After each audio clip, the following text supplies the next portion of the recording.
Hello everyone, आज हम class 7 की इंग्लिश बुक पूर्वी का चैप्टर से द राइट थिंग का पार्ट 2 स्टार्ट करेंगे। आज हमें सीन नंबर 2 से स्टार्ट करना है। Mrs Shaw, so you like Landfield Mrs Harding? I am very glad. Mrs Shaw Mrs Harding को कहती हैं कि तो फिर आपको लैंडफील्ड पसंद है। मैं बहुत ग्लैड हूँ, बहुत खुश हूँ इस बात को सुन के। Mrs Harding, yes, we like it very much. It's not the same as London, but there are some very nice people here and we've found a good house. फिर जो मिसेस हार्डिंग थी वो कहती है कि हाँ, हमें ये जगह बहुत पसंद है, हमें लैंडफील्ड बहुत पसंद है। ये बिल्कुल वैसा नहीं है जैसा लंदन है, कि जो लैंडफील्ड है वो लंदन से बहुत डिफरेंट है। और यहाँ पे बहुत सारे अच्छे लोग भी हैं जिन्होंने हमें एक अच्छा हाउस, गुड हाउस लेने में हेल्प करी थी। Mary, what beautiful children you have, Mrs. Harding. I've often seen them walking along the road. फिर मैरी बोलती है कि कितने ब्यूटीफुल चिल्ड्रन हैं आपके पास। फिर वो मिसेस हार्डिंग को बोलती है कि कितने सुंदर बच्चे हैं आपके, मैंने उन्हें रोड के साथ में चलते हुए देखा है। Mrs Harding, oh, I haven't any children. फिर मिसेस हार्डिंग मैरी को बोलती है कि मेरे तो कोई चिल्ड्रन ही नहीं है, मेरे तो कोई बच्चे ही नहीं है। फिर मैरी कहती है, oh yes you have, I have seen them, a little boy and little girl. फिर मैरी बोलती है कि हाँ, तुम्हारे पास है, आपके पास बच्चे हैं, मैंने उन्हें देखा है, एक लिटिल बॉय और एक लिटिल गर्ल है। वो सिर्फ बता रही थी कि मैंने देखा है, मतलब आपके पास है। Mrs Harding, I have no children, believe me. फिर मिसेस हार्डिंग कहती है कि मेरे पास सच में कोई बच्चे नहीं है, मेरे कोई बच्चे नहीं है, मेरा यकीन करो, ट्रस्ट करो मेरा। Mary, oh. Mrs Shaw, they must be someone else children. Have you met Mr Best? He is a nice man, he lives near you. फिर मिसेस शॉ पहले मैरी को बोलती है कि वो किसी और के चिल्ड्रन होंगे, ज़रूरी थोड़ी है इनके ही हों। फिर मिसेस शॉ मिसेस हार्डिंग को कहती है कि क्या आप कभी मिस्टर बेस्ट से मिले हो? वो एक अच्छे आदमी हैं, अच्छे इंसान हैं और वो आपके घर के बहुत पास रहते हैं, नियर रहते हैं। Mary, oh Mr Best, he lives here and he works in London. He goes all the way to London by train every morning and then he comes all the way back by train every night. He lives in trains. She laughs. What kind of life is that? Why do people do things like that? They do not know how to live, and he reads 2 newspapers in the train every day. He never reads a book, but he is only a banker and bankers can't think. फिर Mary बोलती है कि ओह Mr best, वो यहीं पर रहते हैं, पास में ही रहते हैं और वो लंदन में काम करते हैं। वो यहाँ से लंदन ट्रेन से जाते हैं एवरी मॉर्निंग और शाम को या एवरी नाइट, मतलब रात को ही वो ट्रेन से वापस भी आ जाते हैं। फिर वो मजाक करते हुए कहती है कि वो तो रहते ही ट्रेन में है। फिर वो बोलती है कि कैसी लाइफ है उनकी, ट्रेन में ही रहना, यहाँ से वहाँ ट्रेन में ट्रैवल करना। फिर वो कहती है कि ये ऐसी चीज़ें लोग करते ही क्यों हैं, उन्हें रहना ही नहीं आता है अच्छे से। मैरी को लग रहा था कि ये जोक है। And he reads 2 newspapers in the train every day. और फिर वो कहती है कि ये 2 न्यूज़पेपर पढ़ लेता है पूरे दिन में ट्रेन में ही, पर कभी भी कोई बुक्स नहीं पढ़ते। ये फिर वो बताती है कि वो एक सिर्फ बैंकर हैं और बैंकर सोच नहीं सकते हैं। वो ये सब मिस्टर बेस्ट के बारे में बताती है। Mrs Lee, my brother's a banker, he goes to London by train every morning and comes back every night. He reads 2 newspaper in the train in the morning and another every night. तो Mrs Lee बताती है कि मेरा भाई भी banker है, वो रोज़ London जाता है ट्रेन से और शाम को ट्रेन से वापस आ जाता है, रात को ट्रेन से वापस आ जाता है। वो 2 न्यूज़पेपर पढ़ता है, एक सुबह और एक शाम को, रात को। Mary, oh I am sorry, I didn't know. फिर मैरी बोलती है, ओह आई एम सॉरी, मुझे पता नहीं था कि आपका भाई भी बैंकर है। Mrs Shaw, bankers always have to read a lot of newspapers. Do you know Mr Best? Mrs Best, she is a nice woman, I like हर।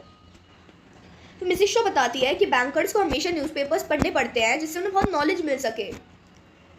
क्या फिर वो पूछती है कि क्या आप मिसेस बेस्ट को जानते हैं? वो एक बहुत अच्छी वुमन है, मुझे वो और मुझे वो बहुत ज़्यादा पसंद है। मैरी फिर से बीच में इंटरप्ट करके बोलती है, but have you seen her clothes? She goes out in a blue dress with a red coat over it. She laughs. फिर जो मैरी थी, मैरी फिर से मिसेस बेस्ट का मजाक उड़ाते हुए कहती है कि पर क्या आपने उसके कपड़े देखे हैं? वो ब्लू ड्रेस में जाती है और उसके ऊपर पूरे के ऊपर एक रेड कोट पहन लेती है. फिर वो ऐसे बोल के हंसने लग जाती है.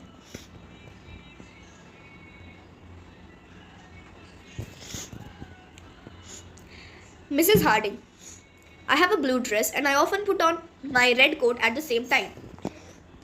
फिर मिसेस हार्डिंग भी बताती है कि मेरे पास भी एक ब्लू ड्रेस है और मैं उसके ऊपर हमेशा अपना रेड कोट पहन लेती हूँ उसी टाइम पे. मिसेस शॉ.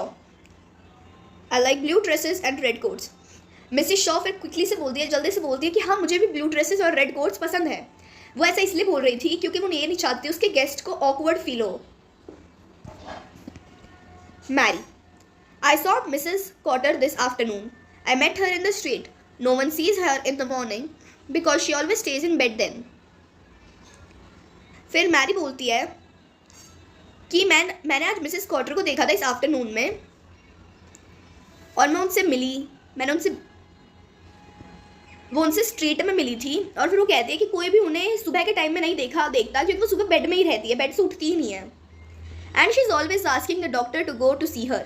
और वो हमेशा बोलती है कि डॉक्टर उसे देखने आएंगे. I can't understand women who stay in bed in the morning. फिर वो कहती है कि मैं समझ नहीं पाती उन वुमेन्स को जो सुबह भी बेड में रहती है, बेड से उठती ही नहीं है. And why must she always ask for the doctor? I have never been to a doctor in my life. फिर वो बोलती है कि वो हमेशा डॉक्टर के बारे में क्यों पूछती रहती है, मैं तो कभी डॉक्टर के पास नहीं गई अपनी पूरी लाइफ में.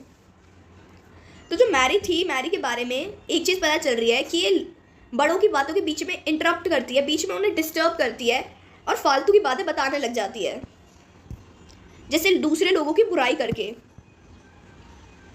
Mrs Harding. I stay in bed in the morning myself. फिर मिसेस हार्डिंग बोलती है कि मैं भी सुबह बेड में ही रहती हूँ. Mrs Lee. I often go to the doctor. फिर मिसेस ली बोलती है मैं तो बहुत बार डॉक्टर के पास जाती हूँ, मतलब मैं डॉक्टर के पास जाती रहती हूँ बहुत बार. Mary. Oh I am sorry. फिर मैरी कहती है ओ आई एम सॉरी, मुझे पता नहीं था, मतलब वो बताती है कि मैंने ये सब बोल तो दिया पर मुझे पता नहीं था कि ये भी ऐसे करते हैं. Mrs Shaw. Do you know Mrs Grantly? She is one of my best friends. फिर मिसेस शॉ पूछती है क्या आप मिसेस ग्रैंटली को जानते हैं? वो मेरी बेस्ट फ्रेंड्स में से एक है. मैरी. फिर मैरी फिर से बीच में बोलती है और अब ये मिसेस ग्रैंटली के बारे में कुछ बुरा बोलेंगी. But she is so talkative. Talkative women aren't very interesting, are they? फिर मैरी बोलती है कि हाँ वो बहुत ज़्यादा टॉकेटिव वुमेन है, बहुत ज़्यादा बातें करती रहती है. और जो टॉकेटिव वुमेन होती है वो बिल्कुल भी इंटरेस्टिंग नहीं होती, उनसे बात करने में कोई मज़ा नहीं आता. वो ऐसे बोलती है. Mrs Lee. My mother's a very talkative women. फिर मिसेस ली बोलती है कि जो मेरी मदर है वो भी बहुत ज़्यादा टॉकेटिव वुमेन है. कि जो मेरी मम्मी है वो भी बहुत ज़्यादा बात करती है. Mary. Oh I am sorry, I didn't know. फिर जो मैरी थी, मैरी फिर से बोलती है ओह आई एम सॉरी, मुझे ये भी नहीं पता था. फिर जो मैरी जो भी बात बोल रही है उसी में कुछ ना कुछ बात मिसेस ली की और मिसेस हार्डिंग के निकल कर आ जाती है, या तो वो या फिर उसका कोई रिलेटिव ये चीज़ करता है. Mary. Oh there's that dog again. It always looks very dirty. I don't like dogs, do you? Who wants a dog? The dogs always near our house. Why do people keep dogs? You wants dog. Why doesn't its owner keep it clean? Have you seen it? फिर जो Mary थी, Mary window के बाहर देख रही होती है जब से एक डॉग दिख जाता है और वो कहती है ओह ये डॉग फिर से यहाँ पर आ गया, कितना डर्टी डॉग है. फिर वो कहती है कि मुझे तो डॉग्स नहीं पसंद, क्या आपको पसंद है? और फिर ऐसे करके वो बहुत सारे क्वेश्चंस बोल देती है, जैसे डॉग्स पसंद किसे होते हैं, किसे पसंद होते हैं डॉग्स? ये डॉग्स हमारे घर के पास क्यों रहते हैं? लोग डॉग्स क्यों रखते हैं? डॉग्स की ज़रूरत क्यों है? किसे चाहिए डॉग्स? और जो इसके ओनर होते हैं वो इन्हें साफ क्यों नहीं रखते? Harding. Mrs Harding. Yes I have seen it. That's Tozer. It's our dog. फिर मिसेस हार्डिंग बोलती है कि हाँ मैंने देखा है इसे, ये टोजर है, ये हमारा डॉग है, कि ये मिसेस हार्डिंग का डॉग है. Mary. Oh I didn't know. फिर जो मैरी थी, मैरी फिर से कहती है ओह ये भी मुझे नहीं पता था. Mary. There is Mr Pomeroy on his horse. He is always talking about horses. फिर जो मैरी थी, मैरी विंडो से बाहर ही देख रही थी और वो कहती है कि ओह ये तो मिसेस पोमेरॉय है अपने हॉर्स के ऊपर, ये हमेशा हॉर्सेस की बात करते रहते हैं. He rides a horse every day and practices shooting. Why must he do that? फिर वो कहती है कि हमेशा हॉर्स की राइड करते रहते हैं, हॉर्स पे राइड करते रहते हैं और प्रैक्टिस करते हैं शूटिंग की. ये सब क्यों करते हैं? What have they done to Mr Pomeroy, कि इनसे हॉर्स राइडिंग से और शूटिंग से मिस्टर पोमरॉय को क्या मिला. Why do some man like horses more than they like people.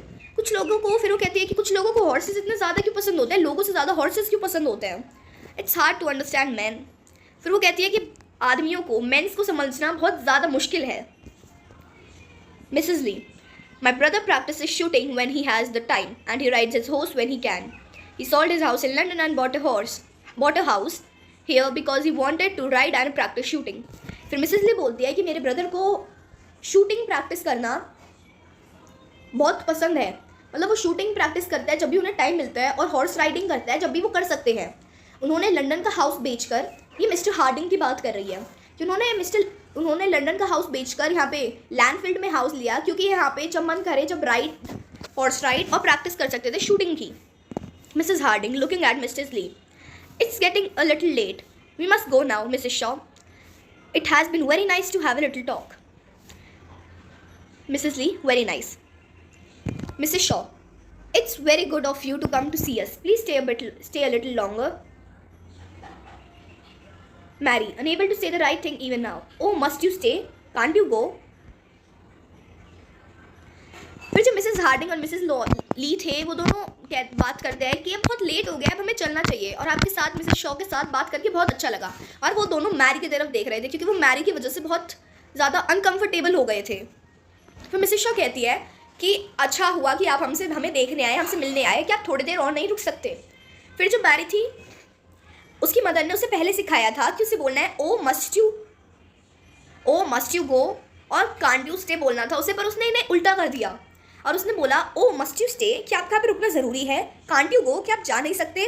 उसने ऐसा बोला, फिर वो और अनकम्फर्टेबल होकर चले गए. फिर लेट अस डिस्कस के क्वेश्चंस, और ये था हमारा चैप्टर से द राइट थिंग्स.